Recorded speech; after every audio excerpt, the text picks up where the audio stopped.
Hey everyone, I hope you had a great day. In this video, we are looking at some new r/prorevenge stories. I hope you enjoy them. The first story is called Did to My Neighbors What They Did to Others. To start, I bought a house with the intention of doing a flip. When I moved in, the self-appointed block captain let me know who they were the first day. Sadly, they were my next door neighbors. I tried to be friendly, but listening to them, I realized how horrible they were. But I tried to still be civil.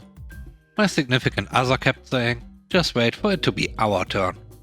They bragged about the contracts with the city, forcing people to make improvements on their houses, getting undesirable renters out of the houses, and just harassing people in general. As I worked on flipping my house, the wife became a worse thorn in my side. To start, she demanded that I put up a fence so people would quit cutting through my yard and scaring her. Then, she and the husband demanded I take care of the weeds in the yard or they will do it and bill me. After that, during a storm, a tree scraped the shingles and they asked for $1,200 to replace them. The tree was there before I moved in, and by code, they are responsible to cut back the branches to the property line. When I wouldn't pay, they had a relative jump my fence and cut the trees down. Needless to say, I began to ignore them. But she became a constant gnat and moved on to another target. Then, one day, as I was tearing down my deck for a patio, I realized she put a feral cat colony on a section of my property. I had wondered why all the stray cats were around, and I finally found out. I reached out to the city and demanded it to be removed. But they said that she followed the law on getting it in place. As I tried to get it shut down, she began unhinged behavior, from standing in her windows staring at me, yelling out the window at me, to hitting the fence with items to scare my dog. Here's where my revenge started. I started by filing a restraining order against the wife and had it granted ex parte with the evidence I provided. Of course, she contested, as it was defamatory to her character. Before the hearing, the husband tried to physically intimidate me. So I filed one against him, and it was also granted ex parte. In the hearing, it came up that there was another order against the husband as well. They dodged being served, until I had it published as a means of service. I started to make complaints about them and their house. Also, I made police calls when necessary. As I did this, the other neighbors began to realize they could do to them what they had done to them and others. For example, as I was having my front door replaced, I needed a building work permit. I knew they were doing internal remodeling, so I called a city inspector. They were fined for not having a permit. As she rented as the inspector, he looked at my window and saw that I had mine displayed. Their back porch became hoarded, so I made another call to a city inspector and they had to clear it out. Then they had a broken window on the porch door. So I called an inspector and they had to replace the door. Next, the paint on their house was peeling. So I called an inspector and they had to repaint. The inspector also found that the wood underneath was rotted along with the front porch being sloping. So they needed to fix the front porch, sections of the wood and repaint. Through all this, they had up cameras to prove that they were not doing the things I said, i.e. hitting the fence. They also pointed a camera at my backyard. As it was legal to point a camera into my yard, and a part of the order was her intrusive watching behaviors, I gave the camera the middle finger on my way to and from the garage. When she complained to the city, their response was that she was admitting to intrusively watching me. The fight over the cat colony came to an end when I realized one of the cats had a serious disease. I began to capture them and turn them in to animal control. Don't worry, animal control was part of the feral cat program, so they would not be put down. But the neighbor would have to pay a fine to get each cat out or have the colony closed. Finally, I caught the sick one, and it had rabies. Part of the program was for her to capture each new cat and have it vaccinated. Something she admitted to willingly not doing on her GoFundMe for the colony. I soon had the GoFundMe shut down when I provided the evidence that she was not using the funds as she stated they were going to be used. The city now had to act to close the colony. The person at Animal Control who wouldn't respond to my complaints was fired. The neighbors called in a city mediator who we met with and presented all the evidence. We said we would not meet with them and provided extremely racist tweets they made about neighbors.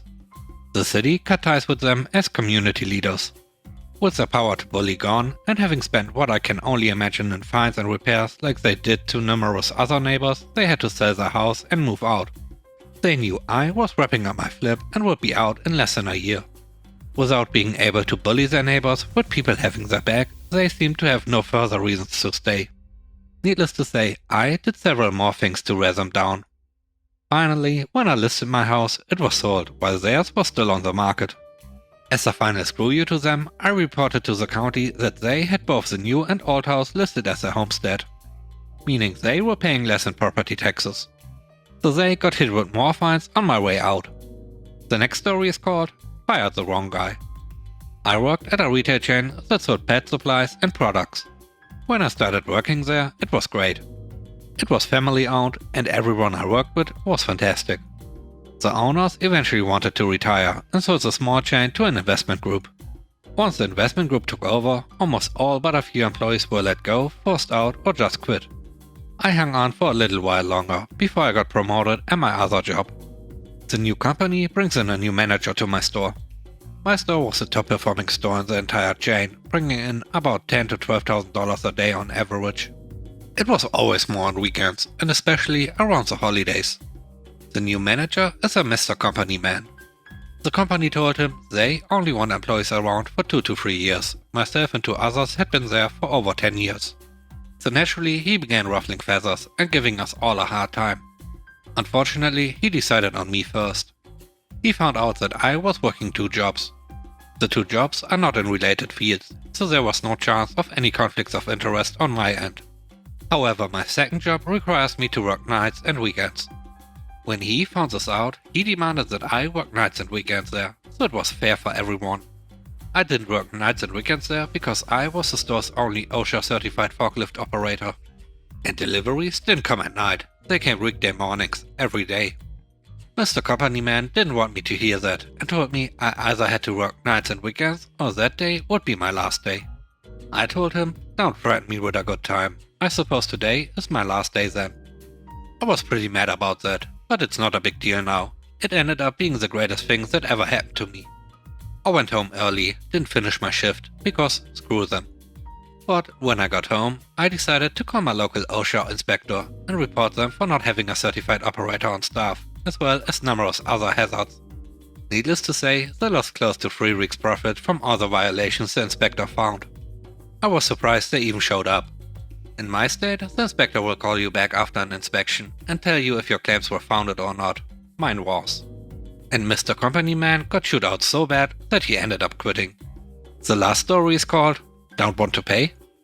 A few years after I started my business, I was asked to clean up and optimize a number of PCs in multiple locations. They also wanted me to set up some forms and templates. It was for a new client who owned a local restaurant. The work, all labor apart from a little travel, was performed over the space of a month due to scheduling conflicts and school holidays. But on completing the last of it, the client confirmed verbally that he was happy with all I had done and to go ahead and send an invoice. I duly emailed an invoice for a sum just in excess of £400. I waited for payment. But I never heard anything. So I sent reminder emails, called and left messages, but no response. Eventually, a couple of busy months had passed and I met the client by chance in the local supermarket. On asking why he had not paid or been in touch, he said that all the PCs were as bad as they had been before I started, and that he had tried to contact me with no success. As my landline and mobile phone had caller displays as well as answering services, and there had been no emails, I knew the latter was a lie. And as any PC users know, a system can easily go back to pot if the user's bad habits don't change. So I contacted a local debt collector, gave him the details, printouts of my call logs and post-invoicing emails, and he took them to the restaurator. On his return, his words were, he's not disputing the invoice, he's saying that the work wasn't done right. So it's his word against yours. I queried if it was worth taking the guy to small claims. The debt collector said, even if you could prove he confirmed he was satisfied with the work, they might insist you get his computers back to their pre-invoice state again. Do you really want to spend more time doing that? Of course the answer was no, so I stewed it over in my mind and came up with a plan. At this point it was late November, so creating 2 throwaway email accounts and female names, I got in touch with the restaurant to book a large party for Valentine's night the following February. I put it down as my husband's surprise 40th birthday party. And I confirmed that my husband's sister, and CC'd her in the message with the other throwaway, couldn't make the journey north. But she would happily pay the £10 per head deposit as her share towards the night. Of course, as time went on, the ideas grew arms and legs. The number attending increased until the owner suggested he would reserve the whole restaurant for the evening. They would happily arrange the seating to suit us. But could I ensure the deposit was sorted as soon as possible, please? Of course, I confirmed that the sister was a scatterbrain, and that I would ensure the check was with him very soon. He emailed the sister using the CC address, and she confirmed it had been posted. To keep him on side, I asked for a proposed menu in advance so that I could send it to all the attendees for pre-ordering. Naturally, they were delighted that they wouldn't know this, as it makes their life much easier. Consequently, the numbers for all 3 courses were emailed in, with a few fuzzy eater variables thrown in for a good measure. Needless to say, by the beginning of February, he was getting quite antsy about there being no sign of the deposit. But I reassured him that the sister's check must have been lost in the post, so she would send another by special delivery. Could they ensure someone was there to sign in for it? I knew that the owner lived about 25 miles away, and the restaurant didn't open till 5 PM. So he would have to come in very early and hang around waiting for it. A week before D-Day, and he had obviously had enough. He emailed in us bad, saying they had turned away numerous inquiries, had no deposit, and could no longer hold back on taking other bookings. This time, I didn't bother replying. My part was done. My wife at the time and I were booked in at another restaurant close by for our own Valentine's meal. After that, we took a walk past the restaurateur's business premises to see just 2 cars in their parking lot, one of which was his. I'm not sure how much he must have lost out on that night. But knowing his prices, I would bet it was significantly more than what I had invoiced him. Of course, lessons were learned by me too. Get written or emailed confirmation of job satisfaction for one, and not letting new clients go unbilled for too long was another. Naturally, I had no hesitation letting all and sundry know how he had behaved either. So he was blacklisted or forced to pay upfront for any work by IT and other professionals I knew locally. Thanks for watching the video to the end. I hope you enjoyed it. Please don't forget to leave a like, comment and subscribe, and if you have time, watch another of my videos. And now, I hope you have a great day. See you soon. Bye bye.